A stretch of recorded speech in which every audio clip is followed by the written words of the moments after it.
Jeде vam se kolač sa kokosom, ali nemate ni jedan takav kolač. Bez brige. Ove Rafaelov kocki će vas oduševiti kao i sve vaše prijatelje. I one se prave ovako. Za filu 6 žumanaca stavimo jednu kašiku šećera i promutimo. Zatim sipamo malo mleka, 2 pudinga od vanile, 40 g brašna i sjedinimo mikserom. Potom u šerpu sipamo 90 g šećera, 800 ml mleka i odnesemo na vatru. Kad provri, sipamo puding i zakuvamo. Kad smo skuvali puding, sklonimo sa vatre, presipamo u drugoj posudi, obložimo providnom folijom i ostavimo da se ohladi. Za koru pleh dimenzija 30x40 podmažemo uljem i brašnom.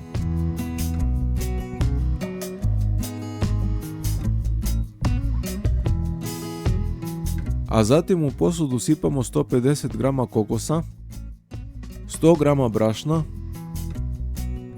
jednu kesicu praška za pecivo i sve to promešamo kašikom. Zatim umutimo 6 belanaca sa 150 g šećera dok ne dobijemo čvrsti šam. Kad smo umutili jaja, sipamo prethodne sastojke i promešamo. Onda smesu isipamo u pleh, poravnamo i odnesemo da se peče na 180 stepeni 15 minuta. Odmah nakon što smo odneli koru da se peče, u šerpicu izmerimo 200 ml mleka i odnesemo na vatru. Kad provri, sklonimo sa vatre, za to vreme će kora biti gotova. Prelijemo mleko preko kore i ostavimo da se ohladi. Nakon što su se kora i filo ohladili, u posudu stavimo 250 g margarina. Umutimo, dodamo 150 g šećera u prahu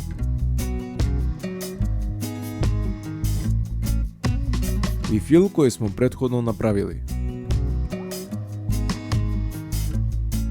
Zatim smesu presipamo preko kore, lepo poravnamo